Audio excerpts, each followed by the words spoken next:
What else we got here? We got a big swim bait I just finished up for a guy. He's going after calico bass. Basically like that.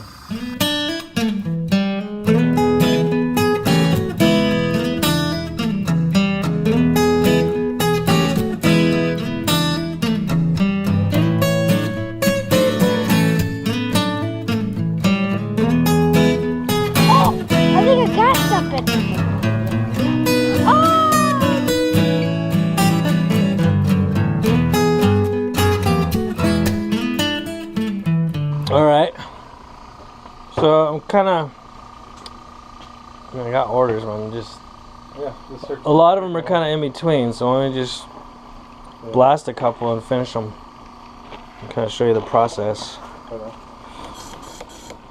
So, I got my little booth. I like to use these helping hands are key for holding the bait. So Squarebill, it's going to be a kind of quick and dirty red craw pattern.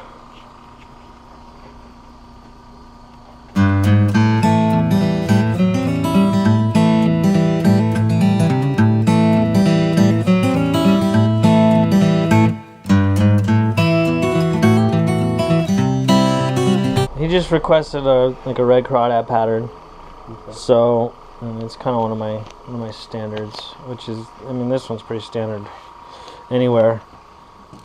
There's nothing too special about it. Try to make it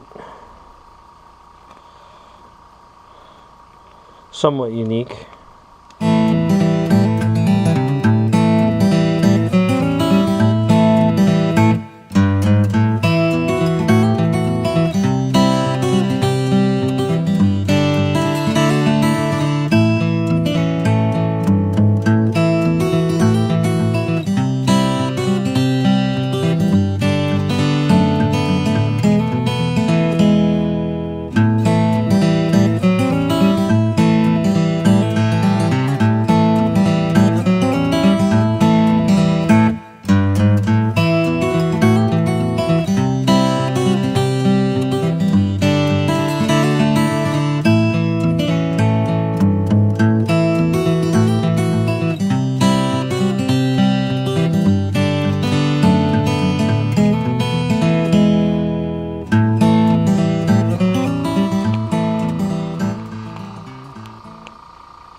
Crankbaits have a more of a tighter wobble, but they're gonna dive a lot deeper. Like the ones you're looking at, of course that one needs to be redone, but that one dives like 15 feet. I think that one dives 18 to 20, and that one goes 20 plus. So it's all because of how big that lip is on it and where the hook tie, the line tie is positioned. It's all going to determine how deep they go. These things dive about 10 feet. Not sure about that one. This one dives 10 to 12. It needs some new hooks. That one 8 to 10. So all depending on the size of the bait, you know, the shape of the bill, and where the line tie is positioned will kind of determine how deep it goes. Okay. And how wide the lip is will kind of determine how it swims too. Like I said, these Squarebill ones makes the body really wobble.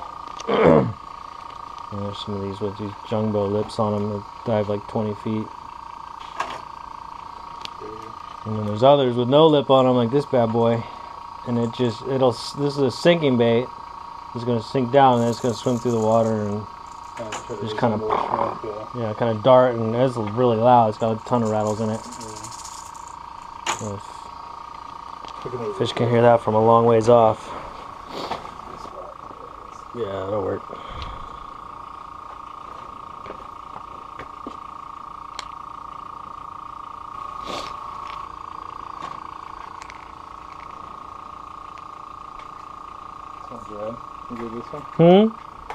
Yeah, that like that red crab or red craw pattern.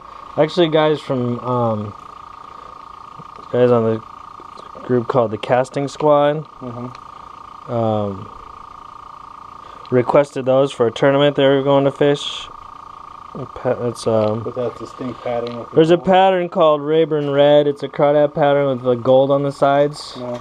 And so I kind of used put my little spin on it, and they went out and caught some fish. I actually had an extra one for myself and went out to the Colorado River and caught some fish on it too, which was pretty cool. That's another shad pattern. That one's little, has bounced off some rocks, but that one's caught some fish. I'm actually looking at this thing, you know. Maybe just the eyes was all it needed. Boom. Nice. But again, like I said, I'll message them, make sure that's what they're looking for. That's a little bluegill. Bluegill pattern I kind of came up with. Well, stuff that people have ordered. Some of my more popular patterns. So we talked about the jerk baits. So I got a couple different styles here. So there's a shallow and a deep version.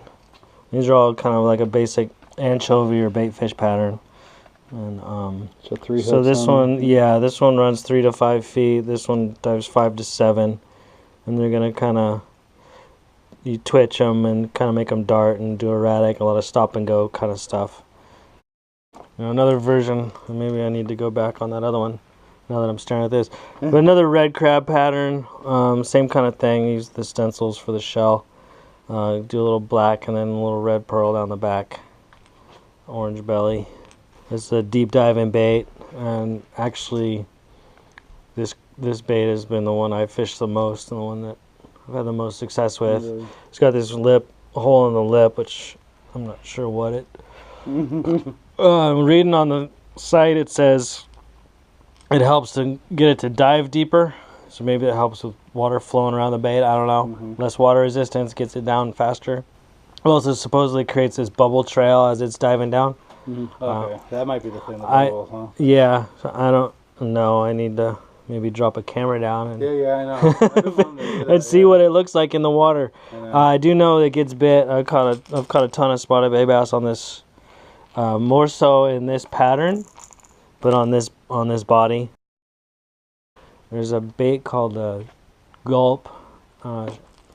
Berkeley Gulp makes, and they have a pattern called Nuclear Chicken. Kind of silly, but it's real popular in saltwater. I had a guy that wanted a crankbait that looks like it, so that's kind of what we're looking for there. Kind of got that pearl, that kind of lime green color, and then this kind of orangish tangerine over. That's the same. Those are going to dive a little deeper. That's that same one with the hole. These dive about 12 to 13 feet. 12, 13, okay. And what I like about them is what's weird with crankbaits. Freshwater, they'll have a kind of a slow, they'll float up slowly. Everything in saltwater is more buoyant, so they float up really fast. This one in saltwater tends to hang, and when you stop, it tends to hang there a little, and it's going to float up real slow. So some of these other baits, like, you know, I'm not sure about that one, but like this one that dives 8 to 10, when you stop it, if you don't keep a tight line on it, this thing floats up real fast. So it's like. So if you stop it, you think you're in the strike zone, then all of a sudden, like, you're not anymore. The nice thing about that is if you hit the weeds, it's going to come up out of the weeds, and you can kind of, you can get right back down to the weeds pretty fast. But this one's going to hit structure, and it's just going to stop there. And a lot of times, that's when you're going to get your bite. So they're more of the, and these are actually Strike King baits, so these aren't the generic or the knockoffs. But these are a Strike King 6 XD and a 10 XD. So this is this big giant bait. Line you want to use for this thing, I gotta find out. I would think I'd be fishing at least 20 or 25 pound. This one you could probably on my normal crankbait rod I fish 12 pound. And this would probably be okay on that. But these things tend to dive real deep, so you need a heavier rod and a little heavier line because it's gonna pull out a strain. And like this thing's gonna dive at least 20 feet.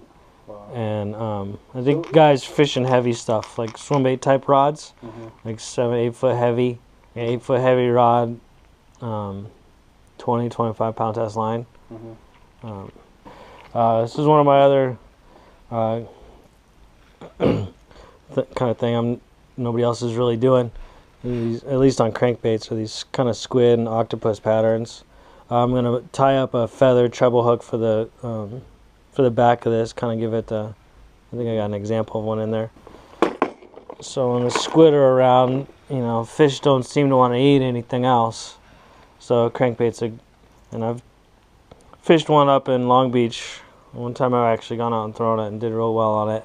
You know, guys that I painted these for have done pretty good on them. Put the feather treble on it, kind of mimic their tentacles or whatever, hanging behind. I use my own, make these eyes myself and slap those things on there. It's a little different than just a standard crankbait eye. I think what else we've got here.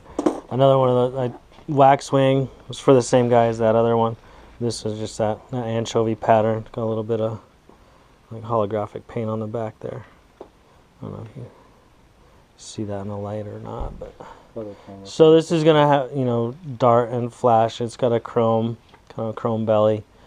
Kind of should look like a bait fish darting through the water. Anchovy.